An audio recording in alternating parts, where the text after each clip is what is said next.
আসসালামু আলাইকুম ওয়া রাহমাতুল্লাহি ওয়া বারাকাতুহু। আলহামদুলিল্লাহ ওয়াস সালাতু ওয়াস সালাম আলা রাসূলিল্লাহ ওয়া সাহবিহি আজমাইন আম্মা বাদ। আউযু বিল্লাহি মিনাশ শাইতানির রাজিম। বিসমিল্লাহির রহমানির রহিম। ইন্না শাররাদ দাওয়াবি ইনদাল্লাহিস সুম্মুল বুকমুল লাযীনা লা ইয়াকিলুন। মহান রব্বুল আলামিন বলতেছেন যে আল্লাহর কাছে সবচাইতে ঘৃণিত মানুষ হলো ওরাই যারা মুখ বধির, বোঝে না, যারা গবেষণা করে না। আল্লাহ তাদের কাছে সবচাইতে আল্লাহ তাদেরকে কি করেন? সবচাইতে ঘৃণা করেন। আল্লাহ বলতেছেন, আল্লাহর কাছে সবচাইতে ঘৃণিত মানুষ হলো ওরাই যারা মুখ বধির, বোঝে না, বেকুব, গবেষণা করে না। তো বন্ধুরা, তাহলে আল্লাহর কাছে যদি আপনি ভালোবাসার মানুষ হইতে চান, আল্লাহর কাছে পছন্দনীয় মানুষ হইতে চান, তাহলে আপনার কি করতে হবে? গবেষণা করতে হবে, চিন্তা ভাবনা করতে হবে। আশা করি মনে হয় বুঝতে পারছেন। তাহলে আমরা গবেষণা করব, চিন্তা ভাবনা করব। তো আজ আমরা দেখতে পাচ্ছি আমাদের দেশে আমাদের যেই দলের উপর মানুষ তারা অনেক তারা কি করতে চায়? তারা ভরসা করতে চায়। যে দলকে মানুষ অনেক ভালোবাসতে চায়। মুসলমানদের প্রাণপ্রিয় দল, সেই দল অনেক সময় ভুল সিদ্ধান্ত নেওয়ার কারণে তারা ক্ষতিগ্রস্ত হয়, দেশ ক্ষতিগ্রস্ত হয়। তাদের সেই নীতি নির্ধারক আমরা যাদেরকে নীতি নির্ধারক করে পাঠাই, সেই নীতি নির্ধারকরা অনেক সময় ভুল করে ফেলায়। তারা তো মানুষ, ভুল করতে পারে। কিন্তু আমাদের কি কোনো ভূমিকা নেই? দায়িত্ব নেই? নিশ্চয়ই আমাদের দায়িত্ব আছে। আমরা যাদেরকে নেতা করে পাঠিয়েছি, নীতি নির্ধারক করে পাঠিয়েছি, তারা যে সিদ্ধান্ত নিতে যাচ্ছে, আমাদের দায়িত্ব কি? তাদের সংশোধন করে দেওয়া। ইমাম যদি নামাজে ভুল করে, তাহলে মুত্তাকির দায়িত্ব কি? মুত্তাকির দায়িত্ব হলো লোকমা দেওয়া। আশা করি মনে হয় আপনারা বুঝতে পারছেন। তো আমাদের বর্তমান আমাদের দেশের রাজনীতির কিছু বিষয় নিয়ে আমরা ভাবার চেষ্টা করতেছি। আপনাদের সচেতন করার চেষ্টা করতেছি, ঘুম ভাঙানোর চেষ্টা করতেছি। আমাদের এক হিন্দু ভাই বিদেশ থেকে সেই পিনাকি ভট্টাচার্য, সেই ভাই কিন্তু অনেক সুন্দর, সুন্দর কথা বলেন। অনেক মুসলমান এই ব্যাপারে তারা জানে না। অনেক মুসলমানও তারা এই ব্যাপারে অজ্ঞ। তো যাই হোক, সে বেচার আলাদা, সে ব্যাপারটা আলাদা। তো সেই ভাই ওর দেশ নিয়ে অনেক চিন্তা ভাবনা করেন। সেই পিনাকি দূর দেশ থেকেও তার দেশকে ভালোবাসেন। এটা আমরা স্বীকার করতেই হবে। দেশ কোন পথে গেলে দেশের উন্নতি হবে, দেশ কোন পথে গেলে দেশের স্বাধীনতা সার্বভৌমত্ব রক্ষা পাবে, সেই পিনাকি দূর দেশ থেকেও চিন্তা করেন। তাকে সেলুট জানাতে হবে। সে দেশের নাগরিক। তার দেশ নিয়ে যথেষ্ট ভাবনা আছে। তাহলে আমরা আমরা আমাদের দেশের একটা ইসলামিক বড় দল, সেই দলের আমরা দিকে তাকায় থাকি, জনগণ তাকায় থাকে যে তারা কি সঠিক সিদ্ধান্ত নিচ্ছে কিনা। যারা সচেতন নাগরিক তারা কি চায়? সেই দল ক্ষমতায় আসবে। সেই দল মানুষকে আ নিরাপত্তা দিবে, দেশকে এগিয়ে নিয়ে যাবে। এই যে মানুষের একটা চাওয়া। কিন্তু সেই দল যদি ভুল করে, সেই দলের নেতারা যদি ভুল করে, সিদ্ধান্ত নিতে ভুল করে, তাহলে কি হবে? দেশ পিছিয়ে যাবে। দেশ স্বাধীনতা সার্বভৌমত্ব রক্ষা করতে ব্যর্থ হবে। তার কারণ সেই দল দল ভুল করা মানে সেই দল পরাজিত হওয়া মানে মুসলমান পরাজিত হওয়া।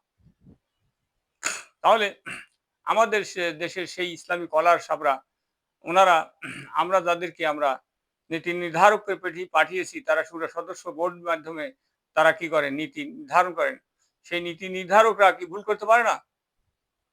নীতি নির্ধারকরাও অনেক সময় ভুল করে। তাহলে আমরা জানি আবু বকর সিদ্দিক রাদিয়াল্লাহু আনহু যখন বললেন, "আসো যুদ্ধ করতে হবে", তখন অনেক পরামর্শদাতা উমর রাদিয়াল্লাহু আনহু, উসমান রাদিয়াল্লাহু আনহু, আলী রাদিয়াল্লাহু আনহু যারা পরামর্শদাতা ছিলেন, যারা বড়, বড় সাহাবী ছিলেন, তারা বলছেন, "না, এখন যুদ্ধ করা যাবে না।"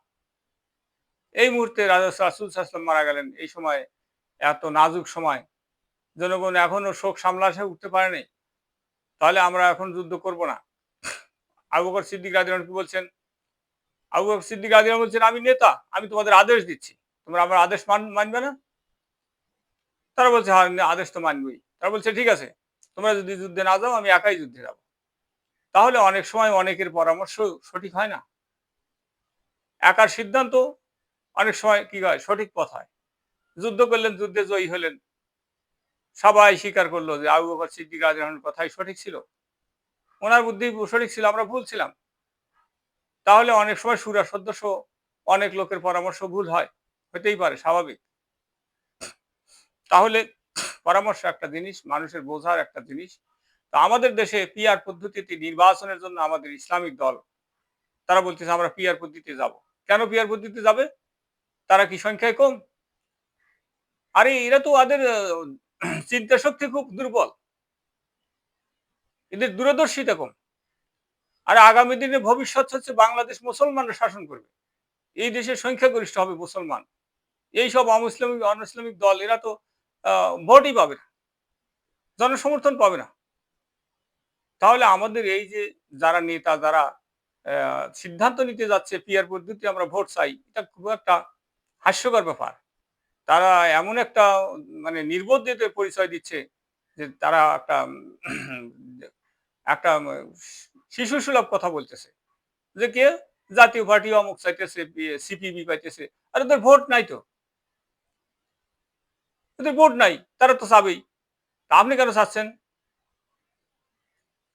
তাহলে এটা একটা সাংঘাতিক ভুল। আর এই ভুল করলে পরে জাতি ক্ষতিগ্রস্ত হবে। আপনি ক্ষতিগ্রস্ত হবেন, দেশ ক্ষতিগ্রস্ত হবে, মুসলমান জাতি ক্ষতিগ্রস্ত হবে, বাঙালি মুসলমান ক্ষতিগ্রস্ত হবে। কোন সিদ্ধান্ত নেওয়ার আগে সেটাকে ভালোভাবে জেনে বুঝে তারপর করতে হয়। আমাকে বলল, আমাকে বলল, এটা সঠিক নয়। তাহলে এটার আগে পরে বুঝেই কোনো সিদ্ধান্ত নেওয়া উচিত। আমি একজন সাধারণ নাগরিক হিসেবে আমাকে এটা ভাবিয়ে তুলেছে। যেটা কি করতে যাচ্ছে? তাহলে জামাতের ইতিপূর্বে আমরা দেখেছি তারা অনেক ভুল সিদ্ধান্ত নিয়েছে। তারা অনেক ভুল সিদ্ধান্ত নেওয়ার পরে তারা অনেক ক্ষতিগ্রস্ত হয়েছে, দেশ ক্ষতিগ্রস্ত হয়েছে। তারা যদি আজ থেকে ২০ বছর আগে ক্ষমতায় আসতো, দেশ পৃথিবীর মধ্যে ধনী দেশ পরিণত হইতো। জামাত যদি আজ থেকে ২০ বছর আগে ক্ষমতা আসতো, তাহলে পৃথিবীর মধ্যে দেশ বাংলাদেশ ধনী দেশ হইতো। কিন্তু তাদের ভুল সিদ্ধান্তের কারণে এই মুসলমান জাতি, বাঙালি জাতি দরিদ্র থেকে দরিদ্রের নিচে নেমে গেছে। তাহলে আমরা সাধারণ নাগরিক এজন্য বসে থাকবো? আমাদের মতামত প্রকাশ করব না? এখন তো মতামত প্রকাশের একটা সুযোগ এসেছে। আপনি ভয় পাচ্ছেন কেন? আল্লাহ বলছেন আমাকে ভয় করো, মানুষকে ভয় করো না। আমি এক জামাতের নেতা ভাইকে জিজ্ঞাসা করলাম, ভাই পিয়ার পদ্ধতিতে আপনারা কেন যাচ্ছেন? কয় যে এই অমুক অমুক, তার কোন যুক্তি নাই। আশ্চর্য ব্যাপার। তাহলে পিয়ার পদ্ধতিতে নির্বাচনে গেলে জামাত একটা বিরাট ভুল করবে। তাদের এই দাবি করা উচিত নয়।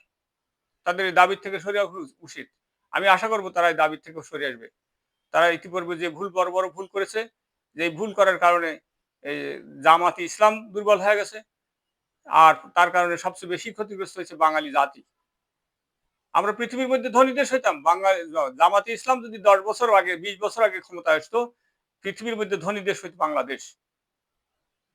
আমরা তাদের দিকে তাকায় আছি আর তারা বারবার ভুল করছে। আমরা তাদের ভোট দিচ্ছি, তারা ৯১ তে তারা সব ক্ষমতা বিএনপিকে দিয়ে দিল। মানুষ কেন ভোট দিছিল তাদের? তারা যে সব ক্ষমতা নিয়ে বিএনপিকে দিয়ে দিল, কেন দিল? মানুষ কি তাদেরকে এই জন্য ভোট দিছিল?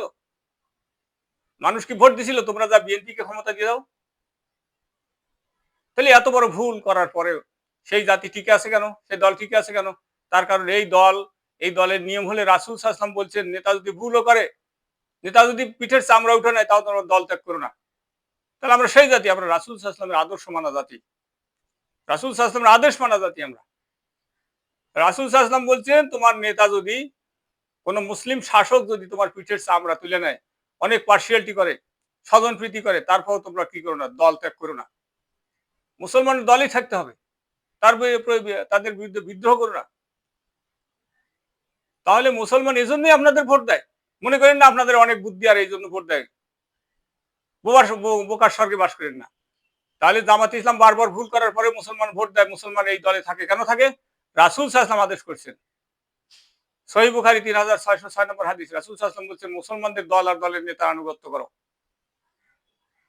রাসূল সাল্লাল্লাহু আলাইহি ওয়াসাল্লাম বলছেন মুসলমানদের দল আর দলের নেতার আনুগত্য করো। তাহলে এই জন্যই আমরা মুসলমান দলে থাকি, মুসলমানের দলে ভোট দিই, দল করি, রাজনীতি করি।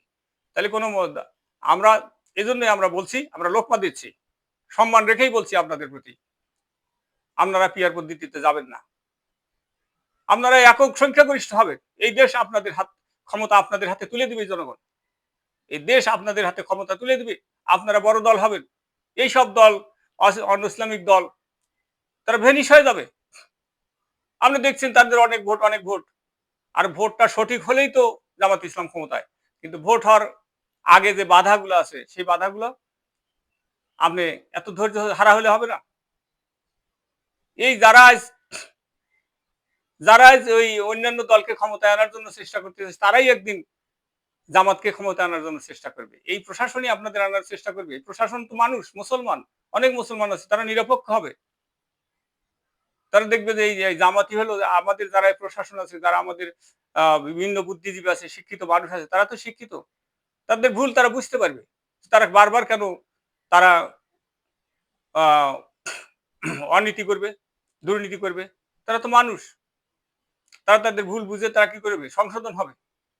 তারা বুঝতে পারবে যে হ্যাঁ, আমি গণতন্ত্রের একজন কর্মচারী, আমার দায়িত্ব কি, আমি তো আল্লাহকে ভয় করি, তাহলে আমি কি করব, আমি সঠিক কাজ করব। আমি আল্লাহকে ভয় করি, আমি আল্লাহর আইন প্রতিষ্ঠার জন্য চেষ্টা করব।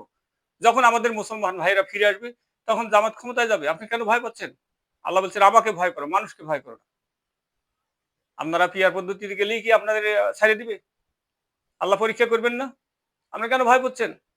আসুন, পিয়ার পদ্ধতি যাওয়া হবে না, পিয়ার পদ্ধতি যাওয়া হবে না। আপনারা ফিরে আসুন, যে আমরা পিয়ার পদ্ধতি চাই না। আমাদের প্রচলিত পদ্ধতিতে নির্বাচন হলেই দেখা যাবে, যদি সঠিক নির্বাচন হয়, আপনাদের সাথে, আপনাদের আশেপাশে যাইতে পারবে না অন্যান্য দল, ওরা সব কাফের একজোট হলেও পারবে না। কেন আপনি ভয় পাচ্ছেন? অত ভয়ের কোনো কারণ নেই। আসুন আমরা সবাই মিলে আল্লাহর আইন প্রতিষ্ঠার জন্য চেষ্টা করি। আল্লাহ বলছেন আমাল্লাম ইয়াহকুম বিমা আনজালাল্লাহু ফাউলাইকা হুমুল কাফিরুন, যারাই আল্লাহর নাজিলকৃত বিধান দ্বারা হুকুম করে না, ওরাই কাফের। তাই আসুন আমরা পিয়ার পদ্ধতিতে ফিরে আসি। আমাদের নেতাদের বলবো, আপনারা আবার কি করুন, বিবেচনা করুন, আপনারা গবেষণা করুন, আলোচনা করুন, সিদ্ধান্ত নেওয়ার আগে 10 বার ভাবুন।